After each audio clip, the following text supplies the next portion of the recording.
society in every state is a blessing. The government, even in its best state, is but a necessary evil. The future has already arrived.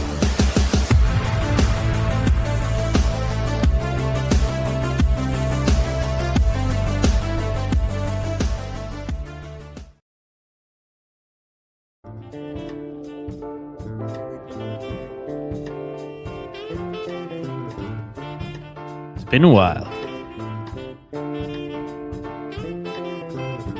We need to call on Walt Whitman from the grave to deliver us into today's show on peace. And we're going to read City of Ships by the one and only Walt Whitman. City of Ships. Oh, the black ships, oh, the fierce ships, oh, the beautiful sharp-out steamships and sail ships. City of the world. For all races here, all the lands of the earth make contributions here. City of the sea, city of hurried and glittering tides. City whose gleeful tides continually rush or recede, whirling in and out with eddies and foam. City of wharves and stores, city of tall facades of marble and iron. Proud and passionate city, meddlesome, mad, extravagant city. Spring up, O city, not for peace alone, but indeed yourself, warlike. Fear not. Submit to no models but your own, O city. Behold me, incarnate me, as I have incarnated you. I've rejected nothing you offered me. Whom you adopted, I have adopted. Good or bad, I never question you, I love all. I do not condemn anything. I chant and celebrate all that is yours, yet peace no more. In peace I chanted peace, but now the drum of war is mine. War, red war, is my song through your streets, O city.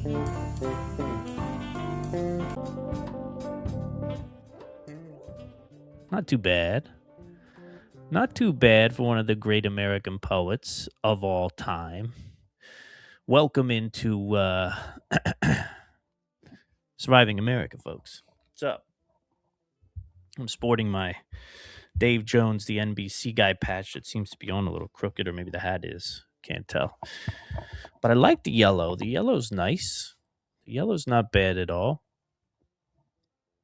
The story of peace has been on my mind here, the streets of America, that have been, well, there's been a lot of stories.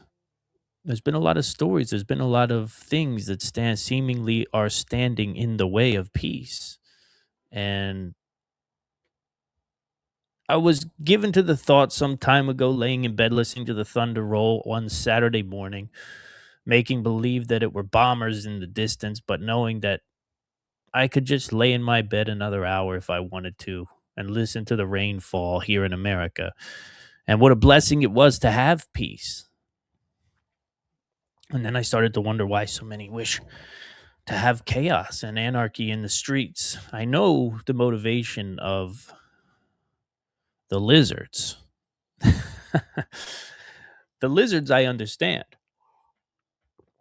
We're only 4 years away, not less, 3.5 years away from Agenda 2030. So, they got to get it moving. But for the common man, the working class man, even the poor man, even the destitute, I feel like it behooves them not to have peace in the streets. Why all the calamity? Why the teen takeovers? Why Compton with chairs being thrown through windows and constant rioting? I thought the lesson was when society be bad to the underserved or the minority, that protests, that was it. We saw the protests. We saw the riots. George Floyd, a man was killed, justly or unjustly, however you look at it. It seemed to make sense to me. And many of us hung the old Black Lives Matter sign and did that whole thing. The cops bowed, the police bowed down to the crowds in some cities. That was unbelievable to watch. And I can't help but wonder, then what am I watching in the year 2026? Course through the nation. What are these riots for? What are these quote unquote teen takeovers for? Why is our peace being taken away? What lesson am I as a white man to learn from it all? Huh? Right? We in 2020 we could have conversations about the police brutality, the way policing was being done. We could have those conversations. It wasn't to say we're going to change everyone's mind or change anyone's mind or that it was even necessary. But at least we had a fulcrum, right, on that we could discuss on. This is just chaos for the sake of chaos. Patrick Henry asked the question in his most famous speech of all: is life so dear or peace so sweet to be purchased at the price of chains and slavery? Which is another side of the argument altogether. And in times like these, with such injustice at the highest levels of office, the highest levels of power, the highest levels of finance, the highest levels of everything, well, then, you wind up with a guy like me in front of a camera talking about peace. Because there is something to be said. And you could say that the outcry in the streets from many sides on many issues is just an echo of Patrick Henry in its own right, right? What are your chains and what enslaves you? Look at this great little coffee cup.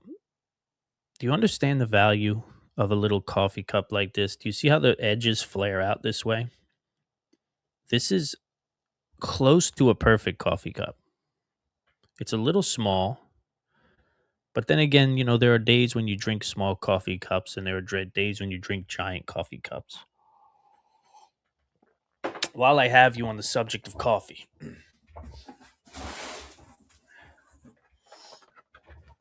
does the coffee at your office suck? These are our K cups by Disaster Coffee. Okay, single use pandemic 6-bean espresso blend. One of the best flavors we have. I'm shipping these out from my house to you. All right. Just message me, let me know you want them. And I'll ship these direct to you with a little personalized note written by the Intrepid Commander. So you get your coffee and you'll get a unique piece of lore from the Prepper Broadcasting Network universe. If you'd like some disaster coffee, all right, you can reach me at Intrepid Commander at proton.me. Let me know you'd like a pack. I think it's 16 pods and the note. I'll get it to you for $20, free shipping. How's that sound? $20 free shipping. It's in your hands. There's my beautiful note right now. You don't want to see the paper. If you see the paper, the note's going to come on, then it won't be as fun. All right. That's what I'm doing for you. Before I drink it all myself, I'd like to send some out to you. So there are many reasons why this subject of peace is on my mind. I have children. You have children, maybe grandchildren, right? We've largely been able to grow up in peace and enjoy this life. And, funny enough, with all our convenience and all our comfort and all our peace, we spend most of our days what? Drumming up drama online, complaining about this and that. And, it's the whole, what was was it Dostoevsky's quote about if we ever really truly found peace? Maybe we have to quote that too. I think that's worth it. Busying ourselves with the continuation of the species. Theodore. I want the whole quote. I know some of it, but I don't want to get it wrong. But it is a reminder, like what the human animal is all about. You know what I mean?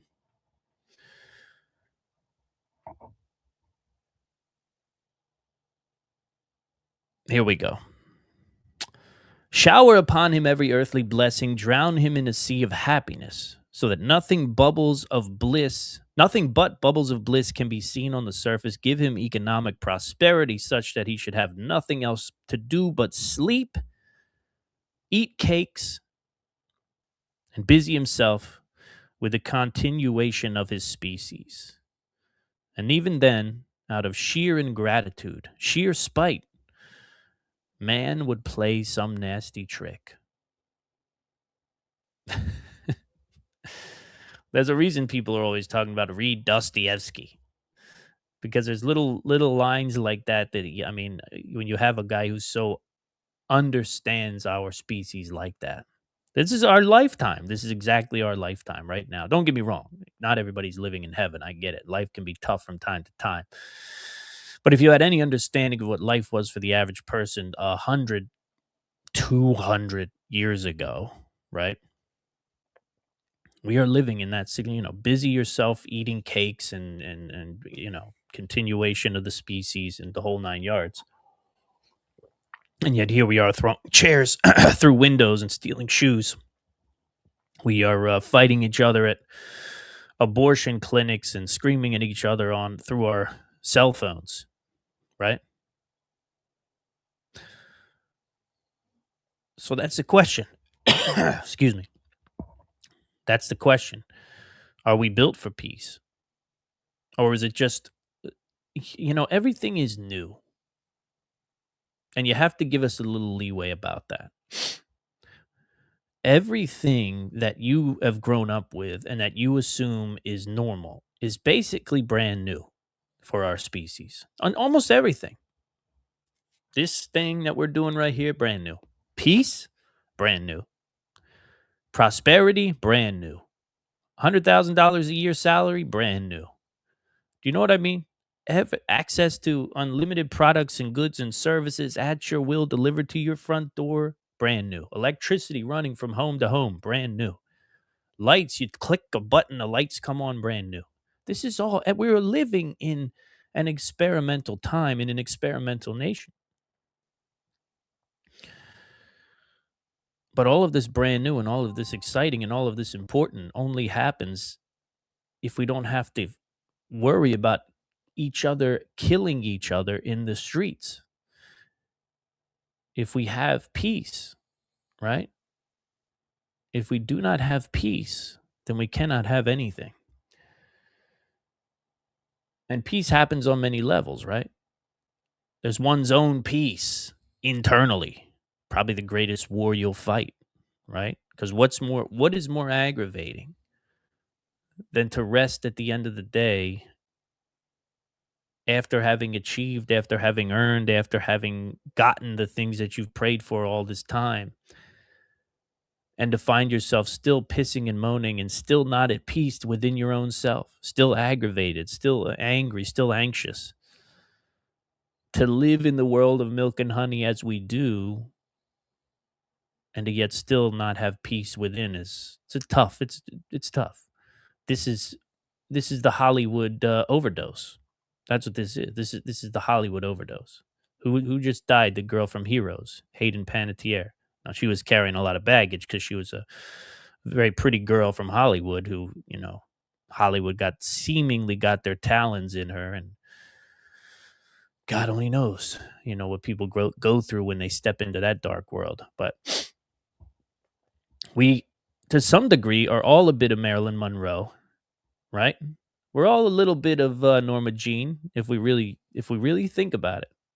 We're all being passed around by some corporation or some organization or some ideology, being drugged up on their thoughts, their products, their prices, their liqueurs.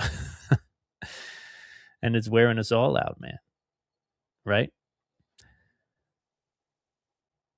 But then, there's peace at the street level, there's peace at the judicial level. We're all complaining about the rotten DAs that were foisted upon us on purpose. The reason we have weak-kneed DAs across this country letting criminals out 10, 20 times and then they commit a murder is by design. Just look into it. It's by design. I mean, I'll look into it if you want right now. We can find 16 articles written about it. This was by design. Let's read. Why not? What the hell? What should I type? Corrupt DAs? I read it. What did I read? I read a great story about it. The Gateway Pundit? Corrupt DA. Let's see.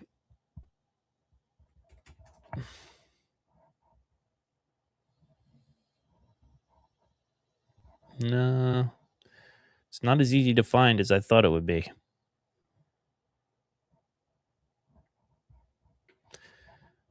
Install. No. Let's see.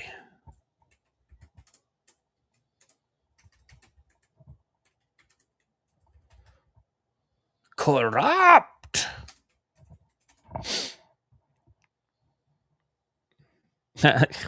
Not data application. I guess I got to spell it out. District attorney. Z. Expose and report corrupt judges and attorneys. FCLU.org. Oh boy. I'm scared of those. How do I expose a corrupt district attorney? Look at all this. This is funny. See, people are fighting back, man. It's a good thing. New attack launched against Trump's corrupted U.S. attorney scheme. Trump knocks out out of control and very corrupt prosecutor after. Yeah. Trump. It's not what I'm looking for.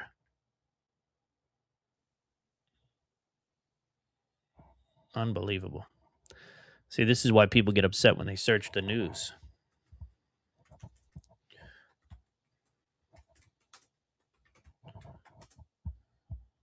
Oh, well. I tried, folks. It is what it is. You don't have to look very far. The state of North Carolina will give you several different situations where people were let out of jail 12, 13, 15, 18 times, showed up, killed somebody, and everybody went, oh, Now, I don't know of anybody going to jail for this. That's the big problem. And that's what we'll look back on if things really do fall apart and say, you know, James was right. We should have had a Justice Day. We should have had a day where corrupt NGOs, district attorneys, politicians, Fauci, the whole 9 yards were lined up and shackled and taken to prison. And we could have called it Justice Day, and we could have shot fireworks off, and we could have sung songs. And it would have been great if the government weren't criminal in its own right. So all this sort of stitches itself together into what I want, this whole show topic, really, which is the topic of peace. Will we sustain peace? Hey, don't forget about me. Will we sustain peace in this nation, or will we allow it to be sort of a slow descent into chaos? And if it does become a slow descent into chaos, what are you going to do about it? It's a legitimate question. It's one that you will either be forced to answer or you will answer ahead of time or, something along those lines, right? What are you going to do about that? Because eventually it will touch you, right? Eventually it will touch you. What are we allowed to do? What are we supposed to do? Now, we have been told that the world of flock cameras and massive surveillance will protect us all from crime.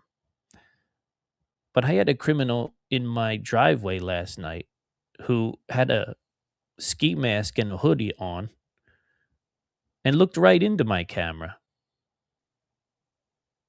There's nothing you could do to find that guy. You know what I mean? He's using 100-year-old technology to cover his face from cameras. and that's it. It's a done deal. I mean, all the flock cameras in the world wouldn't be able to figure out who was behind that, right? It speaks to the value of the burqa, right? The burqa is one of the greatest weapons in the power. I mean, in the whole arsenal of Islam, because you're never really sure who's under one of those things. And just imagine what could be done in warfare. I wrote a book about it years ago. Years ago. I don't know. Maybe 10 years ago. It's called Tom Locke. Tom Locke Surviving America is the name of that book, actually, which is funny. So, yeah. Now is the time that we decide, you know what I mean? What we want peace to look like in our world. I had a great conversation yesterday with a fellow from South Africa who he runs a show called Germ Warfare. He's a great host, great interviewer, great host. And you talk to people from other nations, you see the types of things that they become accustomed to, the things that they go through. He had a one-liner that I thought was great. If you're unaware, South Africa suffers from power outages, rolling blackouts. Their power system sucks. And the government doesn't seem intent on fixing it, though he did say that 2026 has been one of the best years for consistent power, which, just imagine living that way. He said, in South Africa, do you know what came before candles? And I said, being a prepper slash survivalist sort of person, I said, no, what did we use before candles? He said, in South Africa, electricity came before candles. And I thought that was a great line. I mean, I don't know if he came up with that or not, but that was a great line. But it's a reminder of sort of the direction that you're being pushed, that we're all being pushed, unless we take matters into our own hands, right? Unless we slowly take matters into our own hands. Power, water, food. Power, water, food security. These are things that we've talked about on this show, on this network, ad nauseum for 15 years now, probably, right? And a lot of people hear power and they think $20,000 solar power system. I don't have the money to do it. Little at a time. Little at a time. Every little bit adds up. Anything is better than nothing, right? The age of the corrupt DA, it may not be that the answer for whatever problem it is you're dealing with comes from the police. Of course, report your crimes to the police. But you have to understand, man, what happens when drone crime becomes a thing? What are the police going to do? What happens when hacking gets to a point where no one can stop it? You don't think these things are going to come? What would make you think they're not going to come? What would make you think that this rush of technology and information and this lack of punishment, which I've been mentioning for a long time, right? But when you have criminals running your city, which is what Democrats are, I can't figure out another way to explain it. Maybe there are some Democrats who are not criminals, but I'm telling you right now, like, there is the darkest of ties. If you really believe this is one of the things as we get close to this election season that you have to understand. This is not the cool guy thing. Okay. I don't show up to do the cool guy thing. In case you haven't noticed, I haven't pulled out a gun yet. I haven't talked about AR-15s or night vision. I haven't told you about some a medical kit that I wear on my person every day. Nothing wrong with any of those things. I'm not a Navy SEAL. I don't have any special forces training background. I wasn't an NGO overseas and learned the secret ways of warfare in Afghanistan. I don't have any qualifications like that. I've been in America the whole time. if anything, I grew up outside of Philadelphia, which is a bit of a survival school in and of itself. But the truth of the matter is, we're all going to be pressed by these things unless, of course, we decide to run off into the hinterland. Either way, election season will come. And what I see a lot of online and have seen a lot of online is the regurgitation of a 10-year-old idea, which is the two-party system is a one-party system. And maybe at the national level, maybe, but it's kind of, if you look at Joe Biden versus Donald Trump, if you look at Barack Obama versus Donald Trump, then you begin to see that that doesn't make any sense. If you think about Rubio versus Harris, are they the same? If you think about your own rule, and it only gets worse the more local you get. The more local you get, the distance between parties is even greater, particularly if you live in a city. And you see the difference. We had a Republican governor for 2 years. And the Democrat governor before that wanted to lock me up for owning an AR-15. Ralph Northam. That's a pretty big difference.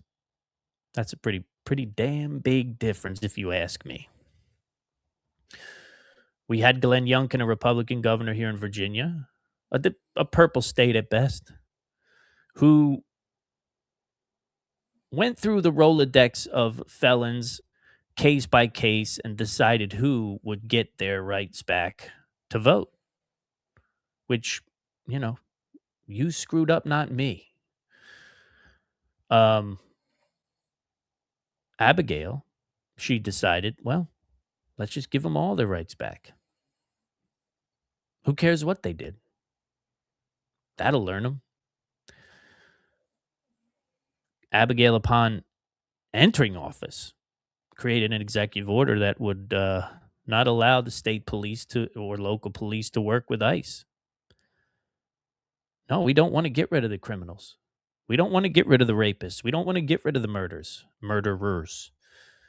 And since we have lost people, we have lost Virginians. A mother was stabbed to death at a bus stop in Northern Virginia by an illegal immigrant criminal. And a 2-year-old girl was murdered but 2 weeks ago by another illegal alien criminal that ICE could have drug out by their dirty hair and thrown back to their nation. Explain that to the little girl or her family or her parents. Explain that to the children of the mother who was stabbed to death at the bus stop. Abigail should have to go eat dinner with these people. She should have to go sit down and eat dinner with these people and explain to them her ideology. But we have to protect our neighbors. Doesn't seem like that's what that is. So, as we enter into the next voting season, which is right around the corner, the midterms are right around the corner. The socialists are taking over in terms of candidacy for the Democrats, and it largely is going to be, it's going to come down to Americans versus socialists, and who gets their ass off the couch to go vote, or who amongst us believes that Democrats and Republicans are the same thing. Oh, it's two-card Monty. Oh, something Rush Limbaugh said 20 years ago. Something some radio host said 10 years ago. I want to sound smart. I want to sound slick. I want to sound clever. I'll let the whole country burn so that I can look clever on X and say the two parties are exactly the same. They're no different. I've lived through it, folks. You've lived through it. It just sounds cool at work. It just sounds cool circled around the parking lot with your buddies to say out loud, the parties are the same. Everything's the same. Democrats, Republicans are no different. You're an idiot. You are an idiot, okay? And pride has gotten a hold of you. Read your Bible. Because if you think electing one of these psychopath, democratic, socialist, communists is going to be the same as electing a Republican in your state, you're out of your mind.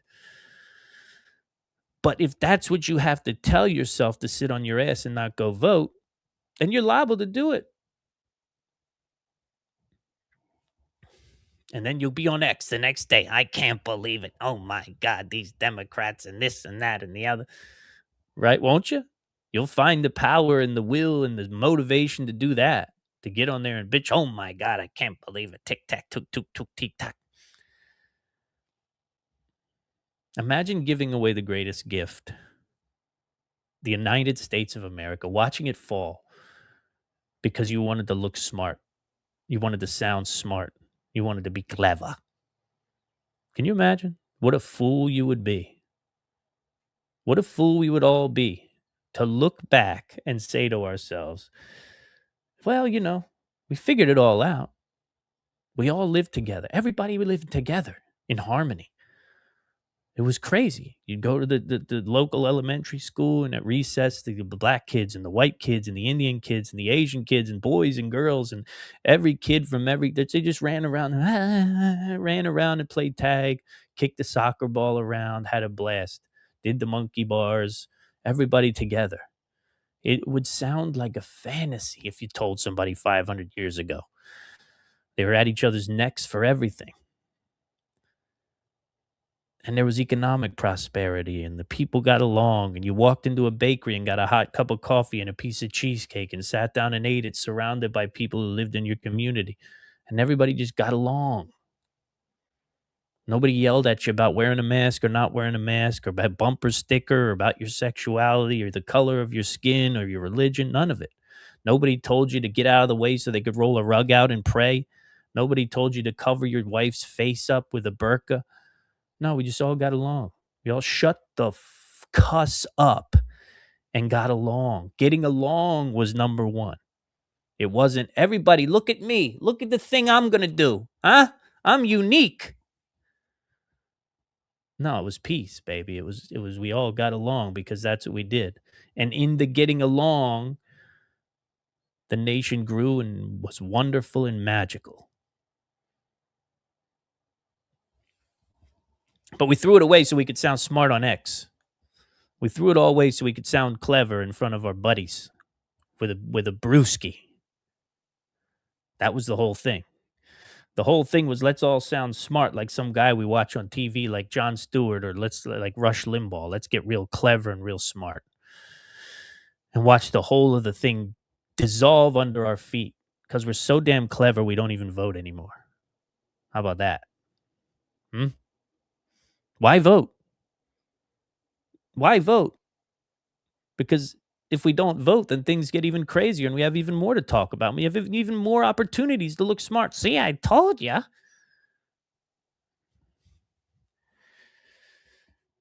Oh, if we've been bestowed the blessings of really of Christianity, the blessings of Jesus Christ himself and the founding fathers who were able to take that message and turn it into a government, right? Largely. Well, it's not perfect. They had slaves. Yes, you're right. You're right. Wasn't perfect. Neither are you. Folks, I want you to think about peace the next time you're laying in your bed, in your comfy bed, curled up with the person you want to be curled up with or the thoughts you want to be curled up with. I want you to think about peace. I want you to understand that though you have lived in an age of peace, that this is not what humanity is accustomed to. Okay? Though you have lived in an age of peace, this is not what happens when you just spin the propeller on humanity and toss the plane, right? It takes navigation. It takes everyone being on the same page. Unfortunately, it takes rooting out traitors. And we are surrounded by traitors at the moment. Well, maybe not surrounded, but we are infected by a traitorous mentality. It's the left-wing mentality. It's the communist socialist mentality. It's the Islamic mentality. Assimilation or deportation, PBN family. I know it's harsh. I know it sounds harsh, but I don't think it matters how it sounds. It's kind of one or the other. If you think that these radical ideologies are going to run rampant over the country but stop at your front lawn, you're out of your mind. You think they're going to stop at your kid's school, you're out of your mind, right? And it's not about what it's all about. What it's all about is the Declaration of Independence. That's what it's all about. It's all about the Bill of Rights. It's all about checks and balances. If Congress would behave, then Trump would behave. Let's be real, right? If Trump would behave, then Congress would behave. But both are acting the wrong way. We have to abolish the executive order in the ASAP. The executive order has to go away. It is a seesaw nightmare. Even though there are things that Donald Trump did immediately coming into office that were great, but what did he mostly do? A lot of the things he did were to undo what Biden did. And a lot of things that Biden did were to undo what Trump did. And a lot of the things that the next candidate will do, if it's a Democrat, will undo the things that Trump did. This is crazy. This is crazy. You get rid of the executive order. You get Congress to stand on the floor and speak to the people about why they did or did not vote for a thing. Watch Lincoln. Watch Lincoln and see how they bickered out loud and explained themselves and their ideologies. Not how they question people like stand-up comedians who never get arrested anyway, even though they're in contempt of Congress.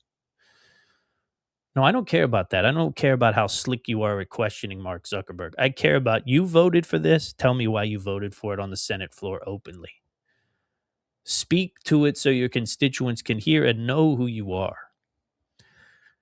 Oh, and by the way, you have 2 years before you're out. And that's called term limits in Congress. You could run again, sure. Or maybe not. Maybe you get a 5-year or a 10-year grace period before you run again. 5 years is good. 2 years in, 5 years off, then you can run again. Just enough time for all that influence and all that dirty money to sort of get spent.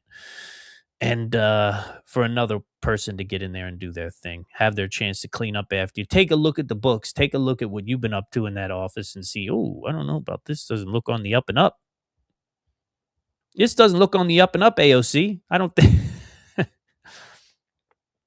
You want to fix the nation, we can fix the nation. It's really, people all the time, they get down and they talk about, oh, it's just too far gone. No, it's not too far gone. It's not too far gone at all. Right? You have to slash the size of government. You have to slash the power of the executive branch. You have to hold Congress's feet to the fire. You will vote on the things that matter. Right? You will vote in a timely manner on the things that matter based on the input of your constituents. And if you can't do that, you're out. And in 2 years, you're out. You're never going to be a senator for your whole life. It's absolutely bananas.